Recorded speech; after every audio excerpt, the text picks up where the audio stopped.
Are you ready to break free from the chains of diet culture, embrace your power as a woman, and reclaim your health on your own terms? Then you're in the right place. Welcome to Nourish Her podcast, the ultimate destination for women who refuse to settle for anything less than who they were made to be. We're not just here to talk, we're here to inspire action. With expert insights, practical tips, and a hefty dose of motivation, we'll empower you to take charge of your health, prioritize self-care, and unleash your inner strength like never before. So whether you're a busy mom juggling 1,000 responsibilities, a fitness enthusiast hungry for knowledge, or a woman who's simply tired of feeling like she's not enough, Nourish Her podcast is your sanctuary. It's a reminder that you are worthy, you are capable, and you are deserving of every good thing the Lord has to offer. Nourish Her is not just a podcast, it's a movement. Let's dive in.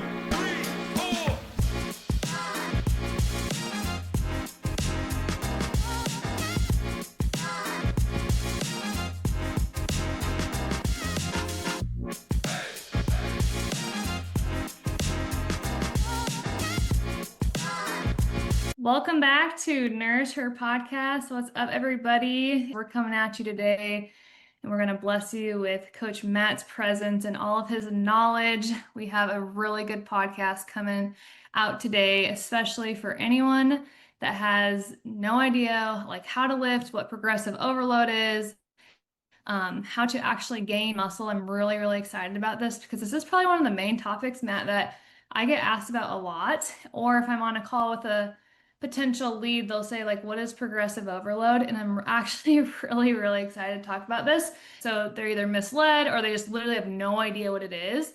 And so I'm really, really excited to just dive deep into like what progressive overload is, how do we actually gain muscle as women and men, and really ultimately here at the Nourish Her podcast, like our goal is to set you up with the knowledge, science-based, nutrition-based for longevity. That is our hope here. And while there can be a lot of noise and stuff on social media, we want to bring the truth to you and educate the crap out of you so that you know how to take this into your daily life. So what's up, Matt? Hey, doing good. Living life. Baby Scotty has 2 teeth now, so that's been cool. And she's yet to crawl, but she gets in that like crawl position and sort of rocks back and forth, and then gets really angry. And she likes to bite our nose, which used to be really cute, and now it doesn't feel so good with the teeth. So that's been interesting, but it's wild. I mean, she's grown like a weed. Miss Hazel is definitely our sweet, and Miss Scotty is definitely going to be our sour. She is. It's wild. I'll walk upstairs or walk downstairs or get her out of the crib, and it's weird. It's like I feel like I'm staring at myself. I mean, she is me. She's loud. She's obnoxious. She never stops eating. She never stops talking. She's got these spatulas now and loves to just smack you, and she'll hit her. I mean, she's gonna be my little jujitsu kickboxing girl because she's gonna be a wild child. So Crazy that she's almost 9 months. And I yeah. think the last time we did a podcast, I want to say she was like baby, Oh my baby. gosh. Yeah. Trying to think of when that. I mean, I think she was a month or two, maybe something like that. You're in the thick of it, which I'm about to be in. Yeah, so it's so cool to watch you just become a dad to this little baby girl. And yeah, she's a spitting image of you. And I think there's something to be said about second child and being naughty because that's happening over here. So I'm thinking, I don't know what the third's going to be, a free for all, I'm sure. But thanks so much for being on today. And I know a lot of listeners, whoever is going to listen, are going to be so blessed by this podcast because it's going to educate them so much. Um, and I want to get kind of like right into it. Where do you think you want to even start? Because we just did a 2.5 hour hormone workshop on Tuesday night. And some of the girls and I, we looked at each other like, where do we even start? There's just, when you have so much knowledge in this space, you go, oh my gosh. So I'm going to let you start to break it down and then we'll just kind of flow from there. Yeah, sure. So, I think, like you said, this is one of those concepts, progressive overload, that is, I think people look at it and sort of oversimplify it in a sense, and they sort of break it down to like, oh, progressive overload is putting more weight on the bar or using heavier dumbbells, right? And I think traditional strength training, absolutely, we need to progress. And that often does focus on and involve adding more weight. And that works for a very long time until it doesn't, right? Um, Eventually, our joints are going to take a beating.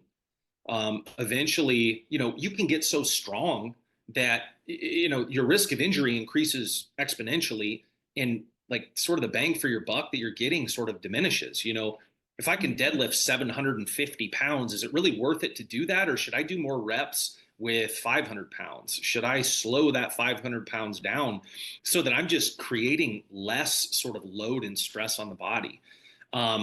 I think other applications of being able to progressively overload without adding weight would be, okay, if I'm limited with the amount of weight I have available to me, whether I'm traveling or whether I only have, bands or really light dumbbells in my home gym, maybe I'm injured, or right now I'm dealing with a shoulder injury, which I'll kind of touch on, not an injury, but just a little tweak.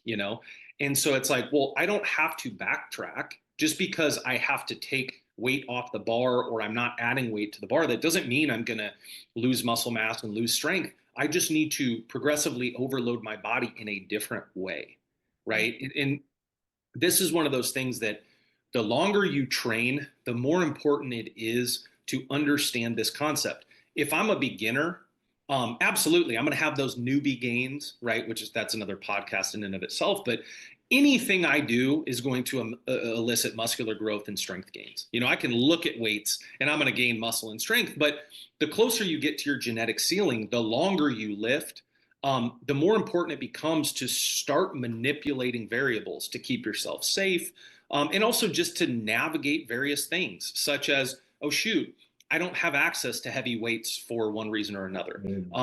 I have a bit of an injury, lack of equipment, whatever it might be. Okay. Of course, my dog decided he wanted to go outside right now. You're going to wait, mister. He's got this guy's got a crazy bladder, so we'll be good. And I think another thing to understand is oftentimes we hit plateaus. Yeah. And one way to sort of overcome those is to introduce a new and novel form of progressive overload, right? We talk a lot about, like, look, lifting heavy is phenomenal. And I'll touch on that today. A lot of people, you do need to lift heavier, right? Maybe the reason, the thing that is holding you back is you're doing 30 reps with 5-pound dumbbells all day, every day. Like, let's actually lift heavier. But there's other times where it makes sense to introduce something new and novel. Slowing down your reps, spending more time under tension, um, going faster, increasing volume, shortening your rest periods, like all of these ways to progressively overload without adding weight to the bar. So that's kind of what we're going to talk about today. And I think I can't take credit for this. I heard this somewhere. I can't remember where, but somebody once said, muscle doesn't know the number on the dumbbell or the barbell. That's good. Muscle doesn't know the number on the dumbbell or the barbell.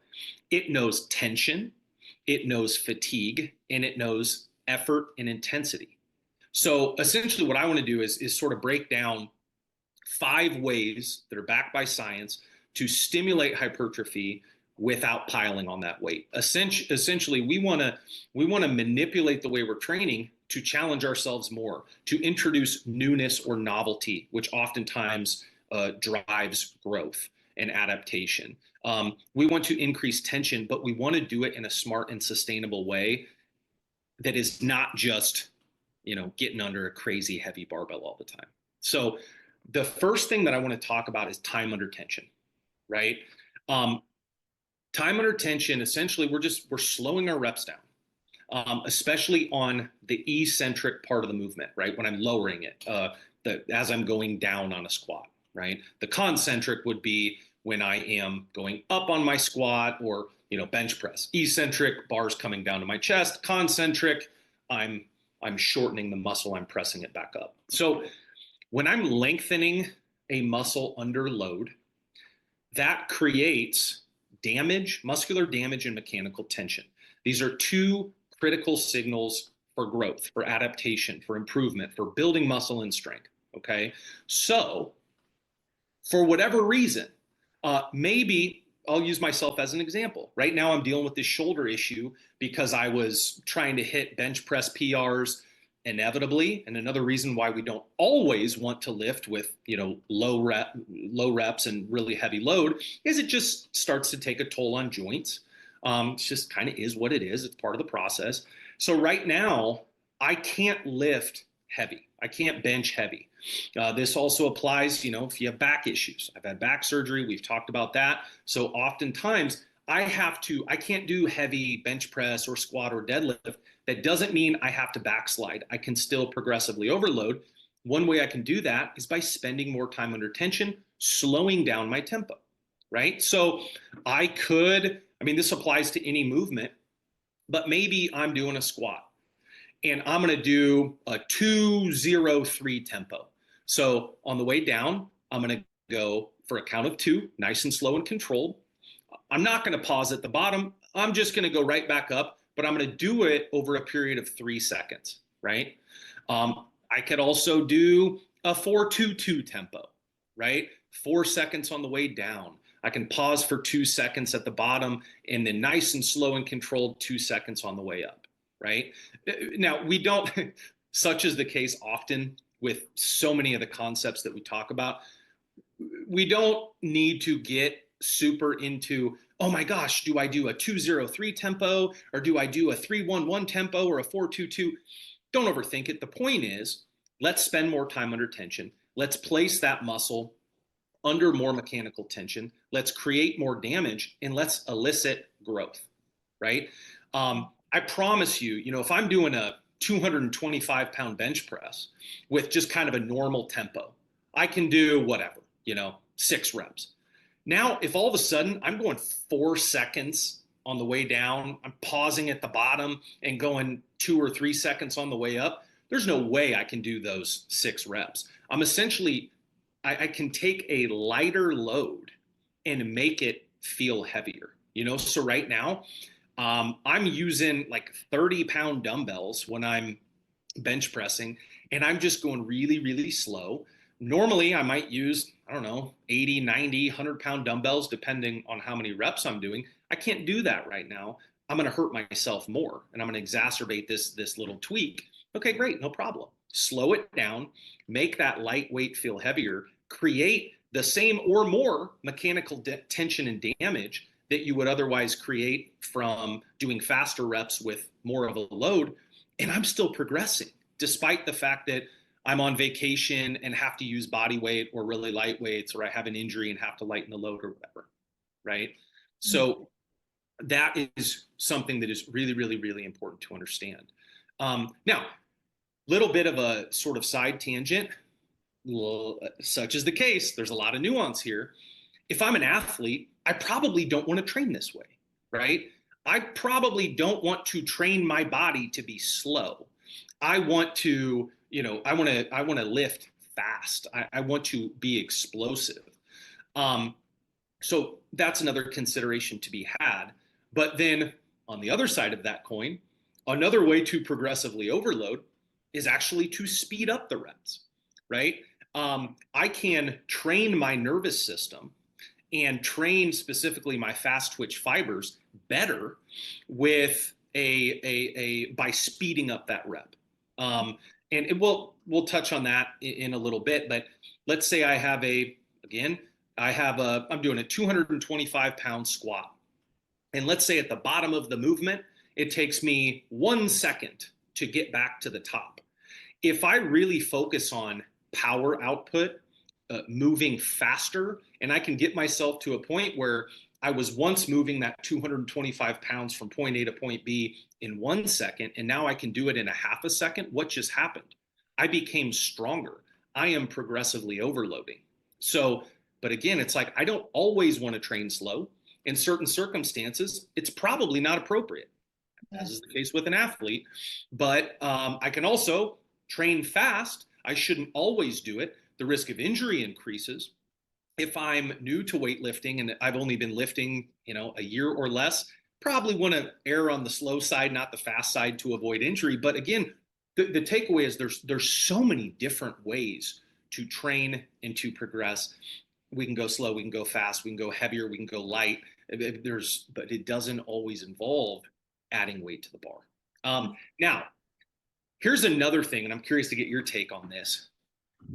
This to me is also really, really, really important because so many people rush their reps.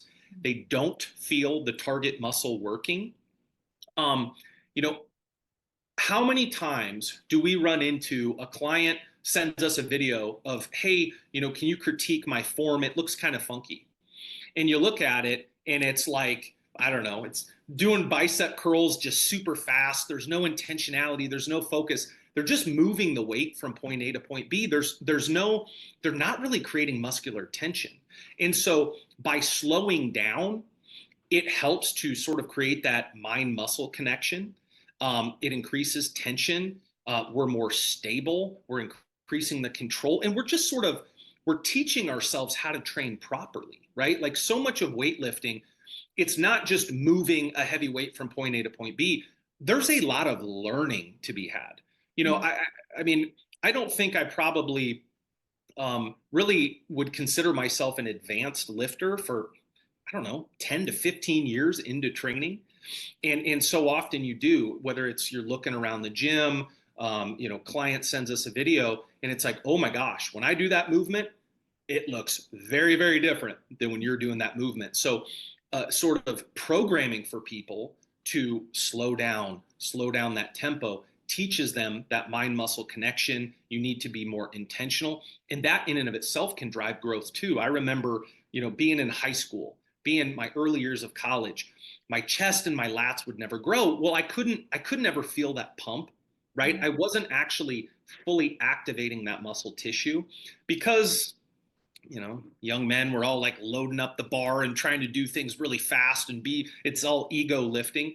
When I really slowed down, focused on that time under tension, focused on really feeling the muscle, it was like overnight.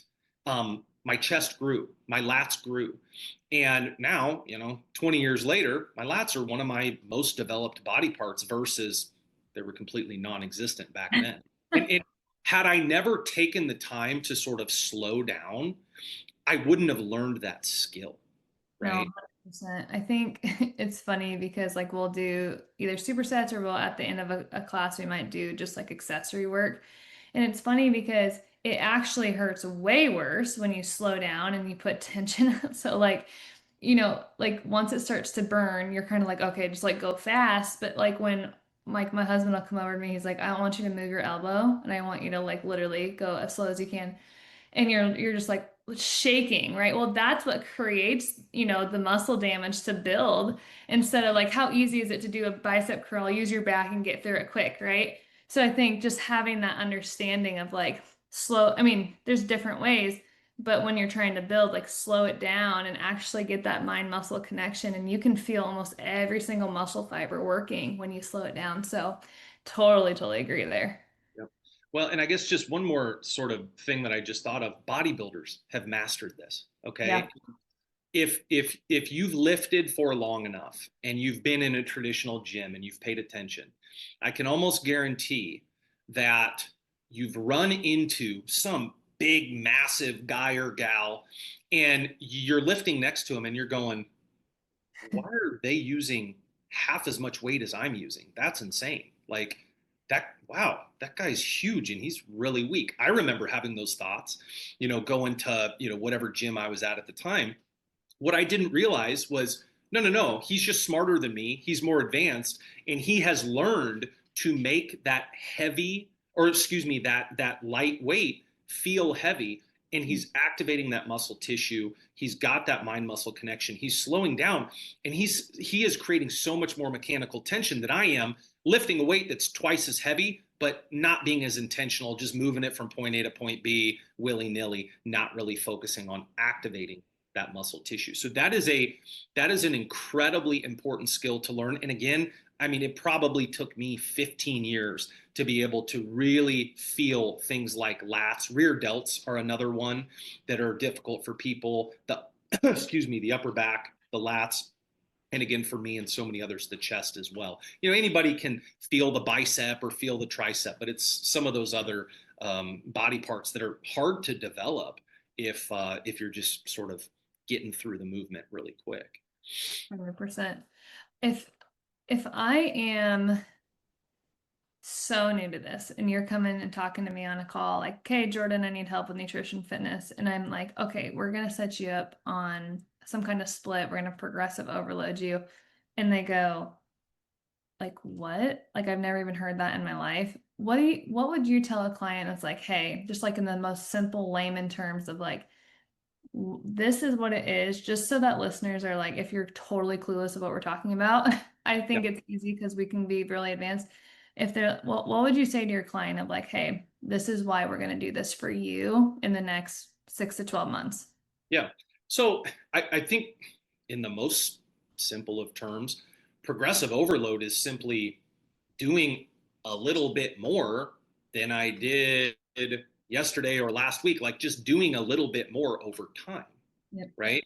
So progressive overload could be like, oh, I am completely sedentary. I'm going to walk to the stop sign, and then maybe tomorrow I walk to the stop sign and then back home and then to the stop sign again and back home, right? Again, the idea is if I always do what I always did, I'm going to get what I always got, right? You see so many people in the gym that they do the same movements with the same tempo, with the same weight, the same, 3 sets of 10. It's always a 20-minute workout. They're not adjusting these variables. And so 15 years later, they look exactly the same and they're, doing the same workouts. They haven't adapted. They haven't adapted because they haven't progressively overloaded. They haven't added variables. They haven't done more volume or lifted heavier or slowed down their tempo. The idea is like we talk all the time that we need to introduce new and novel stimuli, right? The body adapts to whatever stressor we're placing upon it for most people within like 3 or 4 weeks, right? We've talked before. That's why cardio is a horrible way to sustainably lose body fat because if I've never run and I go run a mile, I'm going to burn X amount of calories. But within 3 to 4 weeks, now I'm going to need to run 2 miles to burn that same amount of calories, and then three, and then four, and then five. Um, it's really important that whether it is, sometimes I'm lifting with more reps and a lighter load. That's great, but if that's all I ever do, I'm missing out. Like I'm going to have great work capacity or strength endurance, but I'm not progressively overloading. I'm just kind of doing what I always do. So maybe I should lift heavier in that scenario with lighter reps. But then on that side of the coin, if all I ever do is lift heavy with very low reps, I'm increasing the risk of injury. Eventually, I'm going to plateau because you can only get so strong naturally. And yeah, you're going to be really strong. But what happens if real world application, you need to go move a couch? Well, I might be moving a couch for 30 seconds, a minute, 3 minutes up the stairs, and I'm twisting and moving. So that endurance isn't there. So progressive overload is changing variables, doing a little bit more than I once did to ensure that I'm adding intensity, pushing my body further and further as time progresses. Now, studies will show, and I'll get into this here in a moment, but to build muscle and strength, you can do that anywhere between, say, 10 to 25 sets per muscle group per week. If I'm new to weightlifting, I could do very little volume, just a few sets here or there of whatever movement with whatever weight, I'm going to gain strength and muscle mass. But if I just stay there, I'm never going to grow. I'm not going to build more muscle and more strength. I have to progress, Yep. right? So that I guess that's how it's just doing more over time. But if I have never lifted weights and I read some study that shows to maximally build strength and muscle, you need to do 25 sets a week per muscle group. Well, that's not progressive overload. That's just murdering your body. Like we want to slowly but surely increase the stress that we place upon the body so that we can slowly but surely adapt. I Right? think it's so cool because there's like so many different ways, like maybe you are a beginner and it's like, yep, you might be lifting 5 pounds, but like think of if you start this journey, like you could be a year, 2 years in, and now we're able to lift 25, 30 pounds. You're able to do tempo. You can, it's just really, really cool. Especially I'm thinking even women who are past 45 when we're like losing muscle, like this is so important for you to listen to because this is how we're going to get you to a place of not muscle wasting essentially. And that's kind of when women will come to me, I'm like, hey, we got to get you to gain muscle mass. Like you need this more than you could ever know. It's essential. And so this will be so good for them just to continue to learn about different ways of which they can. And if you're just like, I don't know, that's why having someone program for you too takes the thinking out of it. And I know Matt really, really enjoys that as well, just being able to kind of give you different stimuli within every single split that you, Matt, build out, which is super cool. Yep. So, Yep. yeah, the next, I don't know if you wanted to talk about like shortening like the rest intervals, because I think that's super interesting too. That plays a huge role. Yep. Like even me, I'm like, I'll be at the gym like, oh my gosh, what? There's like only a minute between this set, and I'm like dying, because I'm used to like 2:30 in between a set, and that makes a huge difference. If I go in, I don't even know if it's front squat, back squat, and I'm like, whoa, like I feel that. So let's talk a little bit about that too, because Yep. that kills me every time. Yep. But before we transition to that, that's number 3 on my list. Just something you said made me think of this. How often, so that time under tension really applies. How often do we run into clients? And look, I can put together a great workout with whatever you have available to you. Yep. Bands, super light weights, just body weight, whatever, right? But so many people, they they're very limited. Like, well, maybe they have 2 pound dumbbells and fives and eights. Like, look, the fact of the matter is there's only so far that we can progress because there's just not enough intensity with that light amount of weight. So that's where something like time under tension really comes into play, right? Doing slow reps, because I mean, if I'm doing a bench press with 5 pound dumbbells, there's almost no mechanical tension. There's no damage happening. But if I slow that down, really flex whatever muscle group I'm utilizing, that is a phenomenal way to sort of still get results, even if I have limited equipment or limited weight, right? Um, but to that conversation of rest intervals, absolutely. And again, this is very nuanced, right? And we'll get into this, and I think you'll certainly appreciate this and relate to this too. So I can manipulate my rest time to progressively overload without adding weight to the bar, right? So, as a general rule, the heavier I am lifting, the longer the rest period I need. Because if I'm doing a 225-pound bench press and I take a 30-second rest, I'm probably not going to be able to do 225 pounds that next set because I'm just my central nervous system, my musculature, there's not enough time there to rest and recover and be able to move that heavy load again that next set.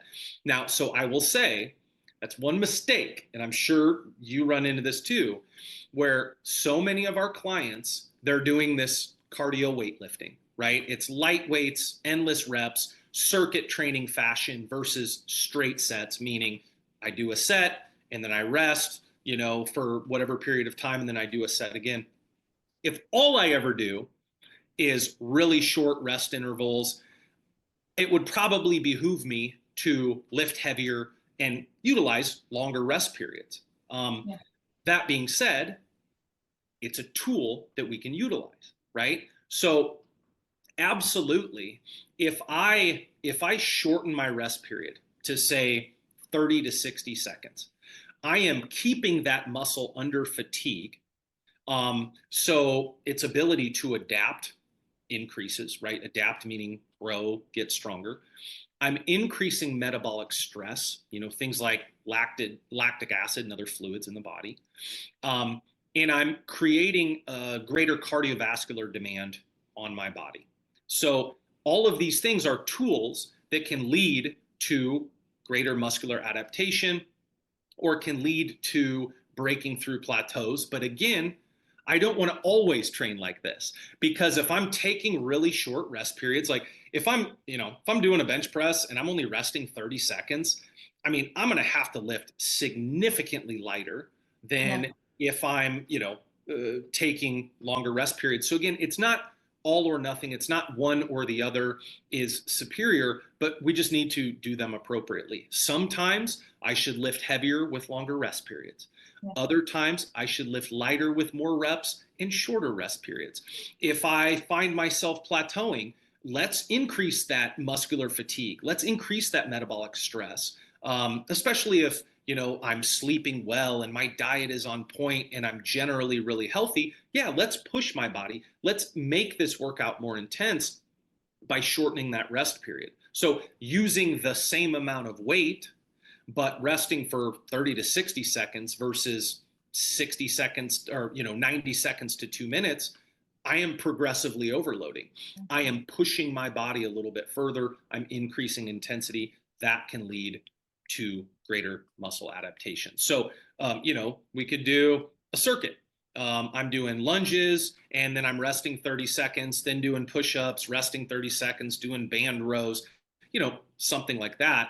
You're going to be feeling a burn. You're going to feel that lactic acid. You're going to be very, very fatigued. You're going to increase your endurance. And then also, we can apply this just for the sake of ease. If I'm, oh my gosh, I'm in between meetings, but I need a little energy boost, and I know I'm supposed to maybe lift heavy with longer rest periods today. Who cares? You're crunched for time or you're on vacation and you don't want to spend a bunch of time working out.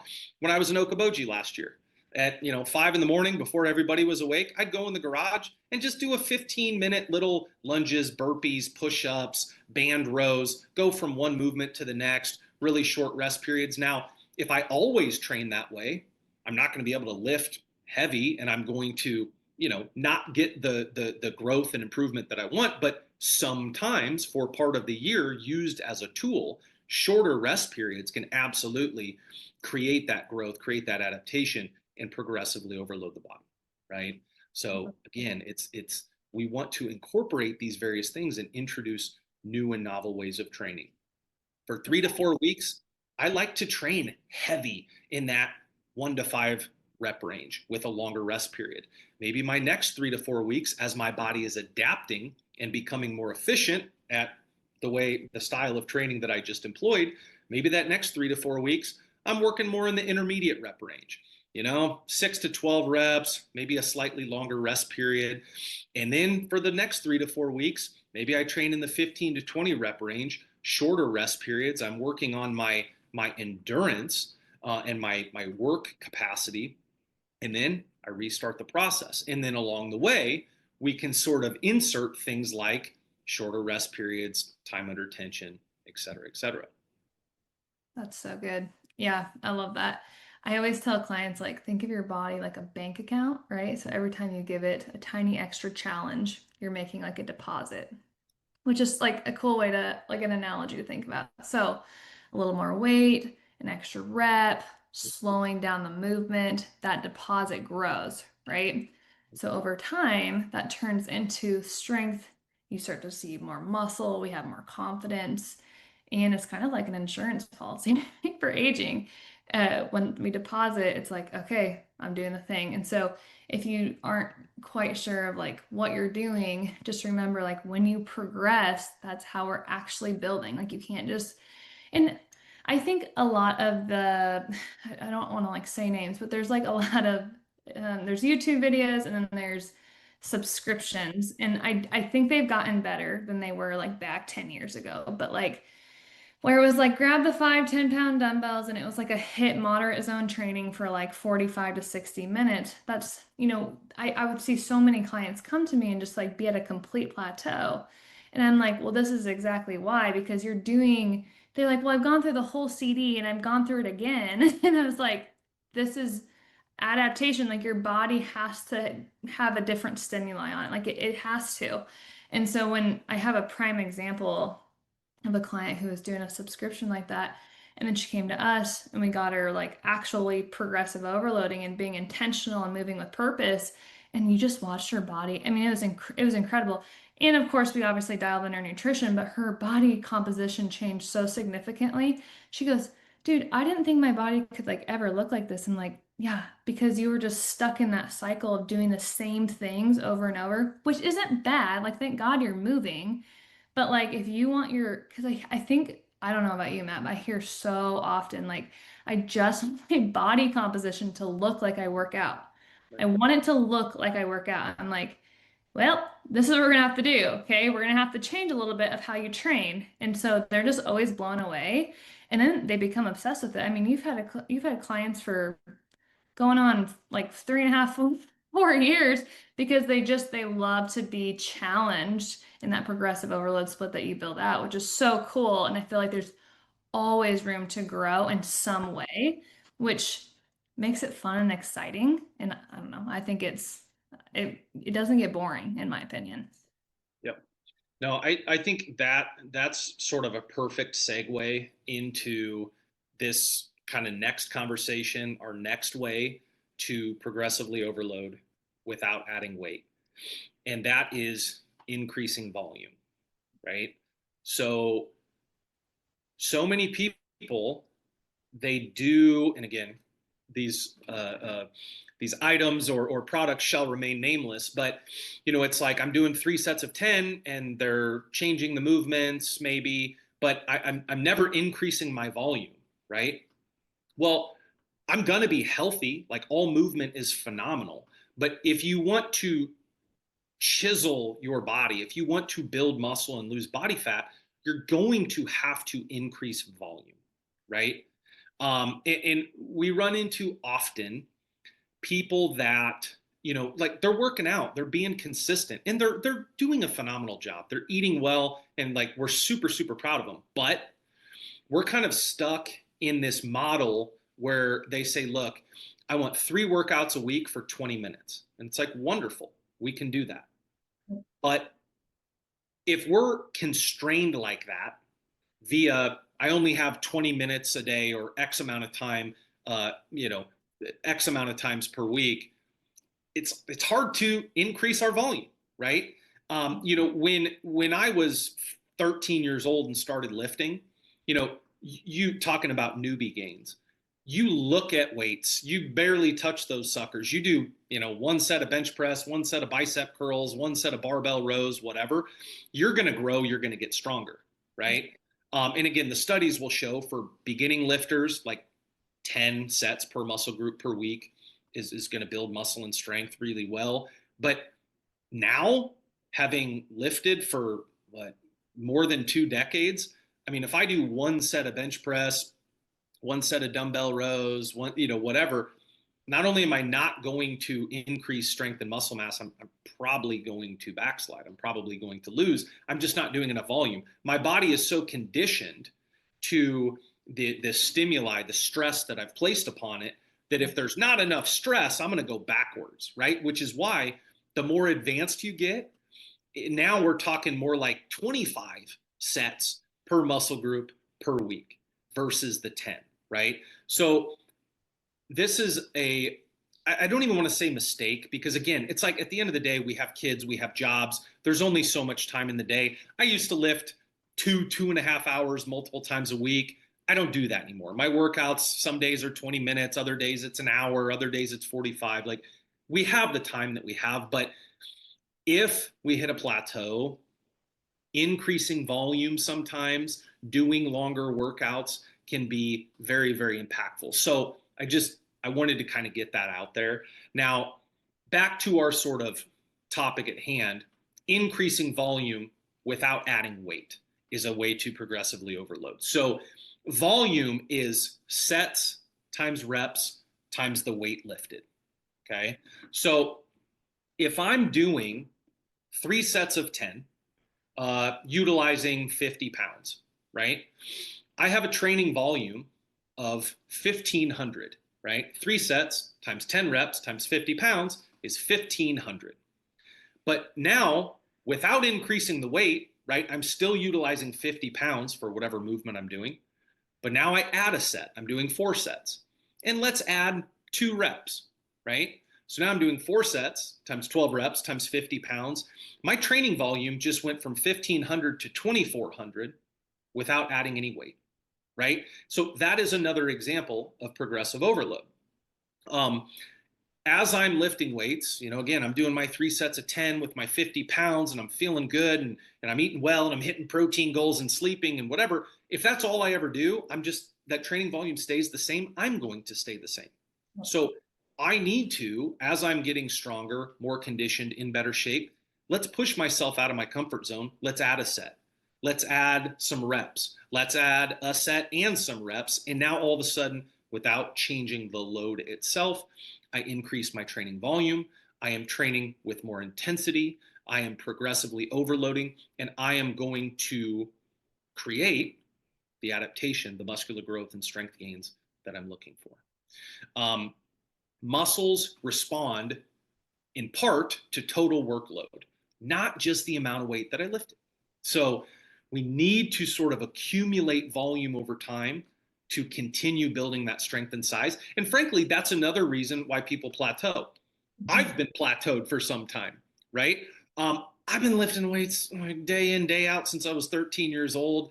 For me to really build muscle mass rapidly, to a great degree, my workouts are going to be long. It's going to be a lot of volume. And so, look, you do your best, but one phenomenal way to break through plateaus, to increase the likelihood that you're going to build muscle and strength, is sometimes we need to have longer, more voluminous workouts, right? And it doesn't need to be all the time.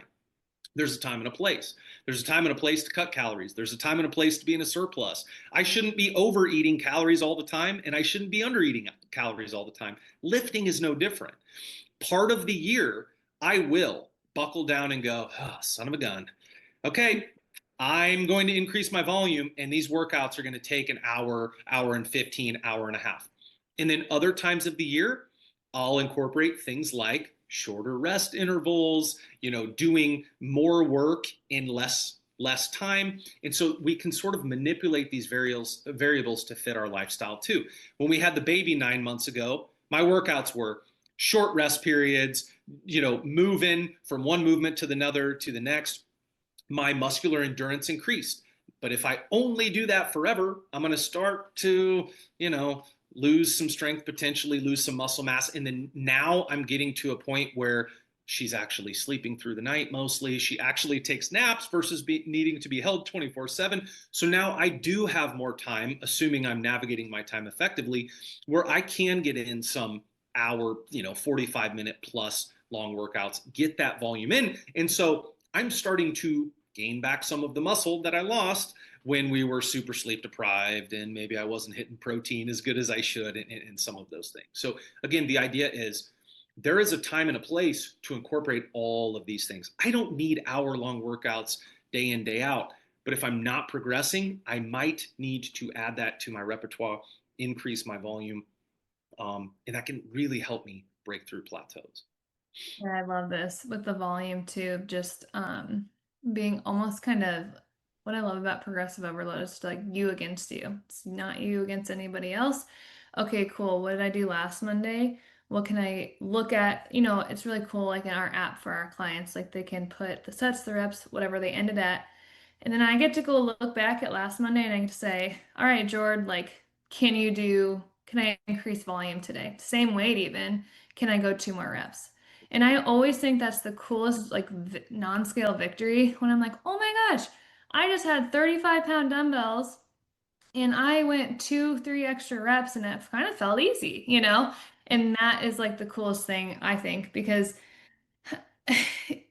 just like you said, like you're not defined, your muscles don't know what the number on the dumbbell or the barbell is, but like when you get to be like, holy cow, I just pushed that 3 more times, like that's a really cool feeling. So I love being able to progressive overload through volume too, and not just constantly always just like adding weight.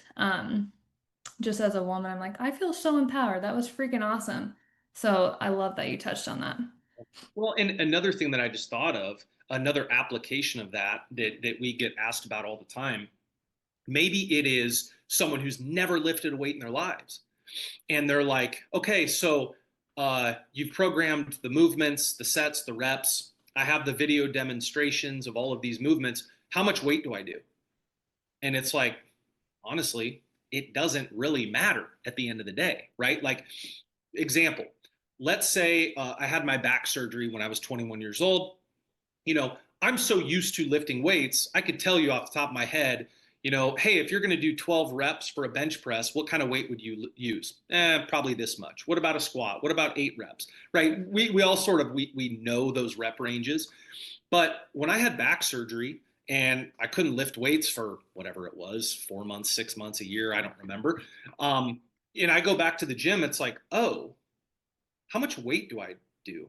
It's like, honestly, it doesn't matter, Mm. right? If I grab my, I don't know, lat pull down and I just put whatever amount of weight on there, if it's too easy, slow down the rep, slow down the time under tension, right? Yep. Or if I'm new to weightlifting, don't overthink it, right? If it's super, super easy, go heavier. Or if you want, if you're uncomfortable and just want to get used to the movement, you're scared of lifting heavy, just go nice and slow and controlled and really focus on feeling that muscle, right? That's And that's, again, it's one of the beautiful things about strength training, and people overcomplicate it. Now, we can get extremely nuanced, especially when we're talking powerlifting training, training via percentages of 1 rep maxes. Like, it can be very, very technical. But at the end of the day, if if I have a 90-pound weight or a 5-pound weight, I can have someone utilizing that 90-pound weight, and I can get a better workout with the 5-pound weight, just because with years and years of training, I know how to really flex those muscles, be very intentional, spend that time under tension, and that's just one of the cool things. So there's really no scenario I can't overcome. Vacation, no gym available to me, super light weights, I'm injured, whatever. There's always a way that we can work around it. I think that's a really, really cool thing. that's good. What if I'm a woman who comes to you and I'm like, okay, so let's say the first week you have me at 4 sets of 8 reps. Say it's dumbbell press. And I'm like, okay, I've got like 25 pounds each arm and I'm going 4 sets of 8. And then I come the next week and we're like, all right, let's progressive overload. Let's actually see if you can hit 10 reps this week on a 4 by 10, or maybe it's 12. If I'm a woman, I'm like, oh my gosh, I just did the first 3 sets of 10, but I'm on my last set and I went to go hit like the ninth one and I literally failed it. What would you tell a woman to do in that circumstance? Do I just drop it and be done? Or do I drop down to the lower weight from last week and finish out? You could do either way. And again, that's a beautiful thing. You could drop it, you could lower the weight and do a couple more reps. Or if you're struggling to get that last rep, you could pause in the middle of the rep. And what did we just do? We spent more time under tension. So I can Yeah. I can just pause, right? So I mean, there's myriad ways to work through all of these things. Sort of the opposite of that would be, okay, I'm doing, I don't know, X amount of weight. I'm aiming for 10 reps, and I'm 8 reps in, and I'm going, whoa, this feels super light, right? Like, I can blow past those 10 reps that I'm aiming for. Okay, great. Let's just make those last reps extremely slow, extremely controlled. I'm using a bench press as an example. Maybe on my 9th rep, as I get to the top, I can really squeeze my pecs for a couple seconds, slow on the way down. And so it's like, okay, great. I got more out of those last 2 reps because apparently I'm getting stronger, and I was using, too light of weight. And then maybe my next set I adjust and I bump up 5 or 10 pounds. Or I could keep with the same weight and just slow down those reps, right? Yeah, that's And we good. are getting stronger, right?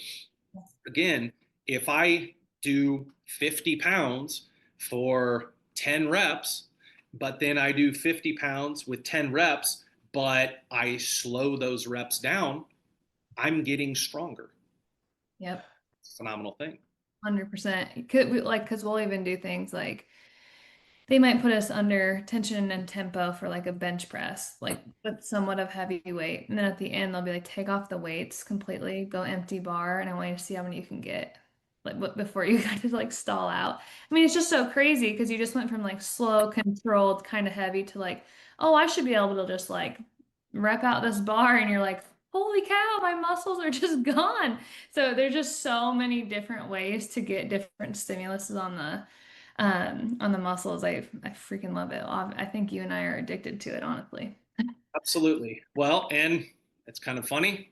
That sort of leads and segues nicely into the fourth way that we can progressively overload without adding weight to the bar. And that is simply improving our technique and increasing our range of motion. Okay. Super simple, very underrated. If I improve my form and or increase my range of motion, I'm engaging more muscle fibers. I'm generating more muscle tension over a greater range of motion. Um, Kind of a side note, but I'm reducing what you might call compensation patterns that could lead to injury. And so I'm going to be able to get stronger and move more weight, right? So half reps, right? We've all seen, it's usually the guy at the Mhm. gym who does his squat and he squats down like 4 inches, he's just loading up the bar. You see this on leg press a lot of times, bicep curls, whatever, it doesn't matter. But, this guy barely squats down. He's not nearly to parallel, right? Where his, knee to hip is parallel to the ground, which is kind of what we want to aim for on a squat. And he's absolutely limiting his capacity to build strength and muscle mass because he's shortening that range of motion.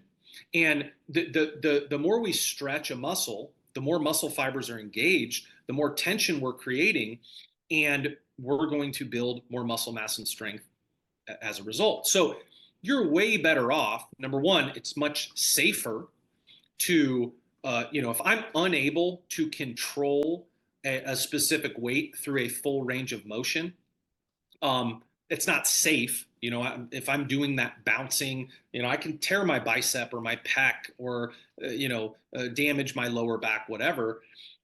I am going to get so much more out of that movement by going all the way down on my squat, or sort of the generation before me, they used to teach, like on a bench press, you'd want to get to where your elbow to shoulder was sort of in a straight line. I mean, there's 10, 12 inches there from the bar to my chest. That's a super short range of motion. Yeah, you're going to be able to lift more weight, but you're not nearly engaging as many muscle fibers. You're not creating that mechanical tension, and you're limiting your capacity to get stronger. So if you lighten the load and go all the way down to where you're touching your chest or just about touching your chest, and then finish that movement, or do a full squat versus a half squat, like get rid of the ego, lighten the load, focus on optimizing that movement, improving your form. Again, strength training is not just about moving a weight from point A to point B. There is a lot of skill acquisition, and it takes years, it takes decades. I mean, I'm still finding, oh wow, my form on this movement, I didn't realize, but it's improving. Like I was messing this thing or that thing up, and I would consider myself pretty advanced, especially when it comes to exercise prescription, movement patterns, those sorts of things. But increasing that range of motion is absolutely progressively overloading the body. We don't need to lift heavier. And in fact, oftentimes lifting lighter, improving the form, increasing that range of motion, we're going to get more bang for our buck. Another thing that we can do is pause at the bottom of a movement, right? We talked a little bit about time under tension. Part of that could be pausing. Pause at the bottom of a squat. Pause. Now, if I'm doing a bench press, say, I don't want to rest the bar on my chest. There's no tension there. But just before that bar hits my chest, let's pause for half a count, a second, 2 seconds, 3 seconds, whatever. And then, finish off the concentric portion of that movement. That can help to drive growth. A bicep curl, right? We want to fully extend that muscle. We want that bicep to be stretched. We don't want to shorten that range of motion. We're going to limit ourselves. We're going to limit our capacity to grow and to get stronger. So, if you do the same movement, but you do it better, it becomes a more difficult, more intense movement. It's more effective, it's more stimulating, and it will drive more adaptation, more growth. So one thing I tell people is film yourself, or film yourself and watch it, film yourself, send it to me. And a lot of times you can notice things like, oh yeah, you're not even working out, you're just like moving weights around. Like we need to be more intentional. Let's increase the range of motion. Let's make sure we're doing full reps. Let's slow down. Let's really focus on getting a good contraction versus just going from point A to point B. There's, again, we can overthink strength training and just make it really convoluted or confusing. But also we can go on the other end of the spectrum and just kind of willy-nilly go through the motions. One reason I'm sort of I utilize the verbiage, training. I don't say like get your workout in, like get your training session in. To me, a workout is like I'm moving my body. A training session is like every single rep, I am dialed in. I'm thinking about my foot placement, my hand placement. I'm actively thinking about the muscles that are being contracted. I'm not just moving a bar or a dumbbell from point A to point B. So when we train, we want to train with intensity, with purpose. Sometimes that means going faster, slower, increasing the range of motion, but all of these things can be utilized to progressively overload without adding any weight. I love that. And it reminds me of we have some people at our gym that are literally like in their 70s. And we've even coached some women in their 70s, even some men, I think, in their 60s. But anyways, what's so cool is just like if you are an older listener, that I was just listening to Dr. Gabrielle Lyon. She's like, you can be in your 80s and you can still gain muscle. Like you are not forever broken just because you've passed 60, 70, whatever. And so what's so cool to me is like seeing there's this one man in our gym like could not even squat like half the fourth weight down. It was bad. But now he's gotten so good. He squats literally below parallel. He is like able to add a little bit of weight now. And I'm like, how cool is that? That we just started with legit range of motion and now he's like built his way up. So there's always a starting place, which I think is just so incredible. Yeah, he was progressively overloading, right? His range of motion was limited, but then when he increased that range of motion, could get in that deeper and deeper squat, not overnight, because that's how we get injured, right? But progressively over time. He was progressively overloading. Even if he didn't add an ounce to that bar, he was getting stronger. Being able to go to a greater depth meant his strength was improving. Yes. So cool. Yeah. Really powerful. Our last one is just utilizing advanced intensity techniques. Okay, so I want to be clear. This is we should not be utilizing these things all the time. Okay, things like drop sets, which I'll explain. Things like paused reps that I kind of have touched on. Tempo lifts, increasing time under tension, rest pause sets. These are most appropriate for advanced lifters. Okay. These are ways to like, as I've been training for 5, 10, 15, 20 years. Like I really can't add weight to the bar. I get hurt when I do. I'm sort of almost maxed out on how strong I can get. That doesn't mean I can't progress. These sorts of strategies are really helpful for those people to sort of keep moving the needle and breaking through plateaus. I would say some of these things, like I sort of err on the side of, I like to use some of these advanced techniques maybe a quarter of the year, right? And the reason I say that, so I think back to when I was in high school, and I think like many young men who are into weightlifting, you think more is better, right? I need to do more reps, longer workouts. I mean, I was legitimately psychotic. We'd go to football practice, we would lift weights. After weightlifting, after doing football practice, I would hide in the coach's office and they would turn the lights off. And then when everyone was gone, I would go do like an extra hour and a half long workout. It was way too much. Every set was to failure. Every set was like drop sets and rest pause, and everything was super slow, time under tension. I created so much muscular damage that like I actually got weaker. So we don't want to do these things all the time, but sprinkling these in maybe a quarter of the year. I'm feeling great and I want to like really push myself, do something fun, finish off my workout, break through a plateau, especially as an advanced lifter. Here's some things we can utilize. So, drop sets, right? So, I'm performing a set to failure, and then I can immediately reduce that weight by, say, 20 to 30%, and then I can go again, right? And if I wanted to, I could do a double drop set. Whatever weight that I'm using, I do my set, I go to failure, can't move that weight anymore, drop the weight by 20 to 30%, do as many reps as I can, and then maybe I drop it by another 20 to 30%, do as many reps as I can. We might call that a finisher or a drop set or a double drop set, right? That can really help to increase volume, increase the amount of muscular damage that we're placing upon the body and work through some of those plateaus. But we can abuse it. Don't abuse it. Trust me. Um, Pause reps, talked a little bit about that. We can hold for 2 to 3 seconds, whether it's in the middle of a bench press or at the bottom or at the top or a squat, like really doesn't matter. But hold for 2 to 3 seconds. We're progressively overloading. That can drive growth. Tempo lifts. So we talked a little bit about strategic tempos: 3 seconds down, 3 seconds up, 4 seconds down, 2 second pause, 2 seconds up. Don't overthink it, but changing tempos, it can be fun. It is new and novel, and it is sort of an advanced technique to continue to progressively overload. And then we have rest pause sets.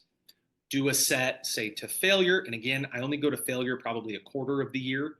Too much of that can lead to too much muscular damage over training. Do a set to failure, rest 15 seconds, and then do another set to failure. Rest 15 seconds, do another set to failure. You could do 2 or 3 little mini rest pause sets. So that's something that we can do. Essentially what we're doing is we're amplifying muscle fiber recruitment. And another thing is it's not just physical, but we're breaking the monotony of standard training, and that's another thing. I will find that, especially, people talk a lot about motivation. I hate that word.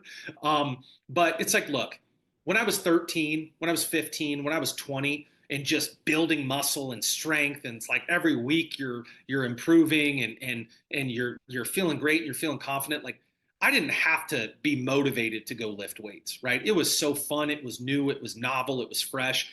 But it's like anything, the first time you drive a Lamborghini, not that I would know, I'm sure it's awesome. And then after, I don't know, 5 years, it's probably just a car to you. Your mansion's great in the beginning, and then it just becomes your home, right? The longer you lift, the more it gets monotonous. The more it's like, ugh, I don't know that I really want to do this today. So not only can we change these variables or incorporate these advanced intensity training techniques just to push through plateaus and to progressively overload, but also it breaks up some of that monotony. So I might, like, even if I don't think it's maybe optimal for a specific client, like maybe they're not ready for it, I might tell them, if there's someone who gets bored easily, I might incorporate drop sets or pause reps or play with the tempo, or have them lift faster if there's somebody who likes that. So that's another thing that I think is really, really important to sort of pay attention to. It's not just the physical nature, but we want to just keep things fun and fresh, which is why we want to introduce new and novel ways of training, heavier or less reps. Yeah, that's good. I really hope that hits home for some people, just so that you can understand that there are so many different ways. You just have to find kind of a structure behind it and then get after it, which is so cool. And again, it keeps it so you're not doing the same thing over and over. And yeah, like I've been lifting like a long time too. And so I was just telling someone the other day, I'm like, I cannot get past the 300 mark of my deadlift. Like I'm just like so like it's making me so mad. And I was like, my goal after I have my third baby is like to like surpass that. So I'm excited to kind of like learn different ways to build up those muscle fibers to be able to actually hit that a little bit heavier on a 1 rep max, which I know I can. I just have never really trained it, you know? It's this is why these things get so long because I keep thinking of things that I didn't get about. But I was just talking to one of my clients, and in one of our check-ins, and one of the things I mentioned was this is a guy who eats perfectly, trains perfectly, like total stud, and so I'm always trying to find ways to keep check-ins fun and fresh by introducing new information. And I was talking to him about how part of like our central nervous system really regulates our strength. And it almost acts as a governor. Like you'll hear about a car, well, this car is capable mechanically of going 200 miles an hour, but they put a governor on it so that it can only go 125, right? Studies will show that most people can only access 30 to 35% of their total strength capacity versus like an Olympic lifter, they train very uniquely. They can access like 90 to 95%. But to your point of wanting to break through that 300-pound deadlift, you could use some of these things, right? Time under tension and all of these various things we've discussed today. Another thing is isometrics. So one very considerable limiting factor is our tendon and ligament strength and integrity, along with the integrity of our joints themselves. Isometric training is a phenomenal way to improve joint integrity, tendon and ligament strength. So something that you could do would be like an RDL and get into like scoot your hips back, get into that bent position and just hold that, right? Do that isometric contraction. I utilize this with the examples I gave my client were my chest and my lateral delts. For whatever reason, my glutes grow, my lats grow, my arms grow. In fact, I don't really do a lot of like triceps, biceps. I don't need to, but my darn chest and my shoulders, they just don't grow. So one way that I have found that I can break through that plateau, and I actually found this out in high school, and then of course I abused it, but doing really slow reps and then also isometrics. So in fact, yesterday, and part of the reason is my shoulders giving me fits too, but I just held like 5-pound dumbbells for as long as I could. Isometric contraction. You're improving the integrity of that joint.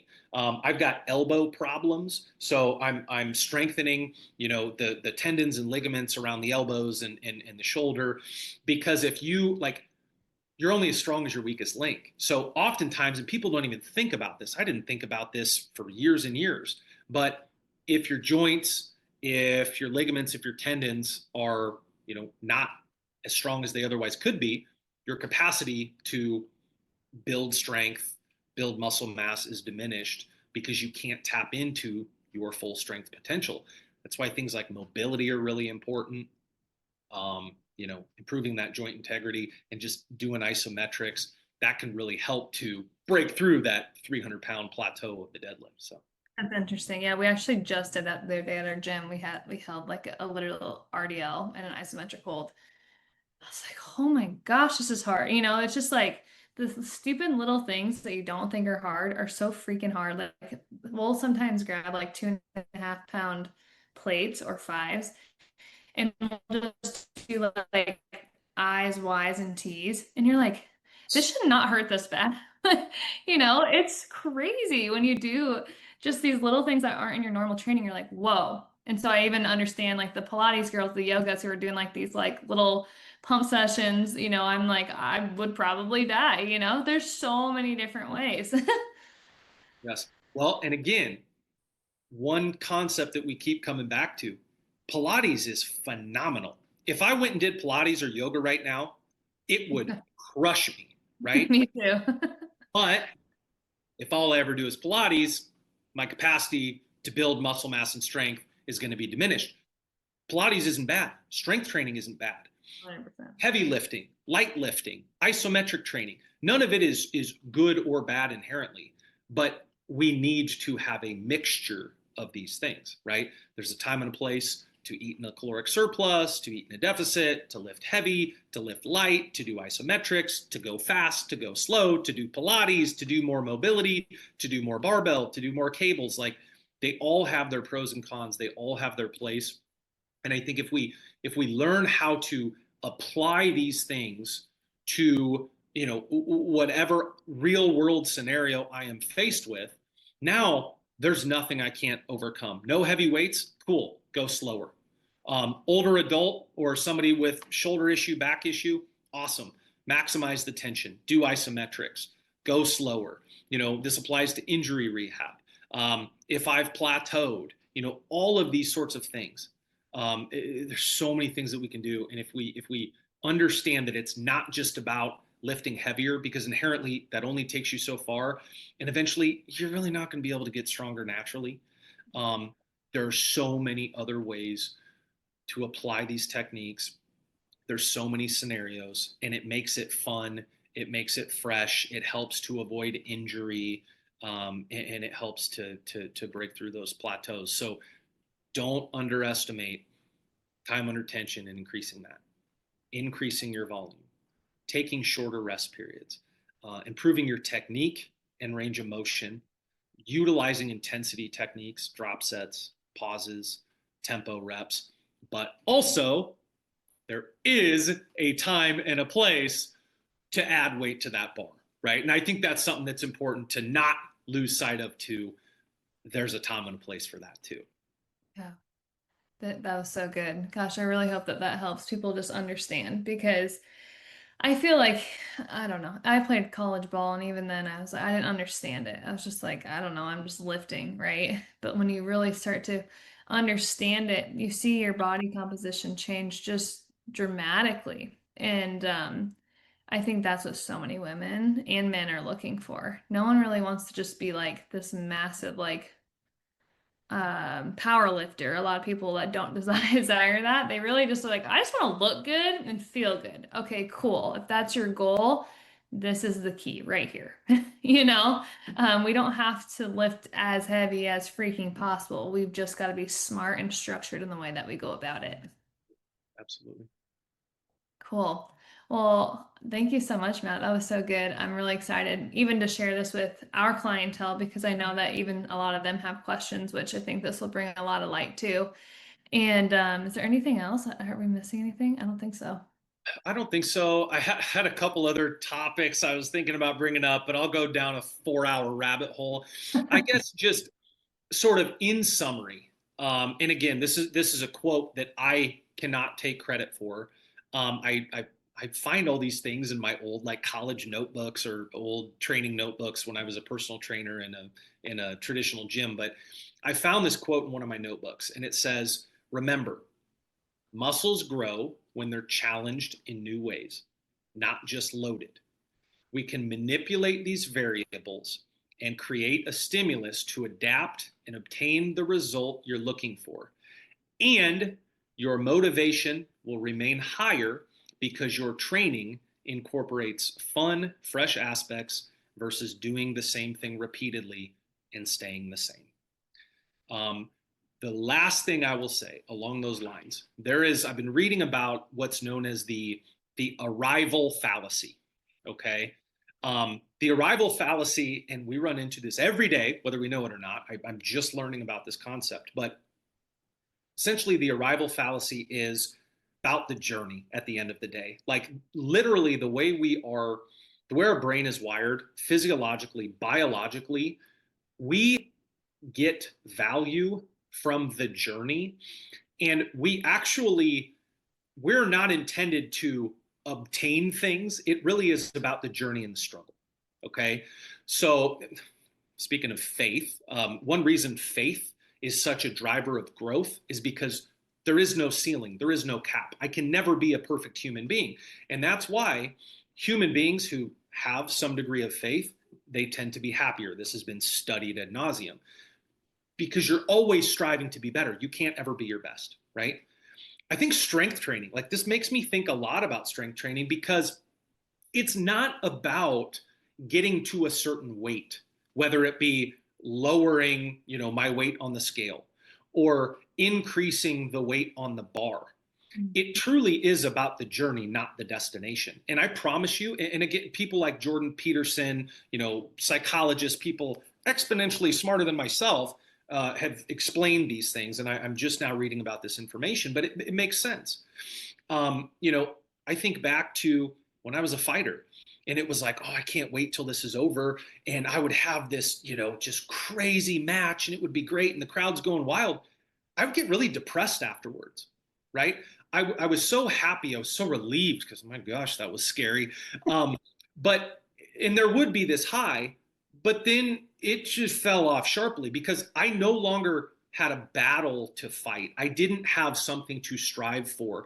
I was no longer on the journey. I made it to the destination. I became the champion. I won the fight, or I lifted the weights, or I got the job. I got the girl. I got the guy, whatever it might be.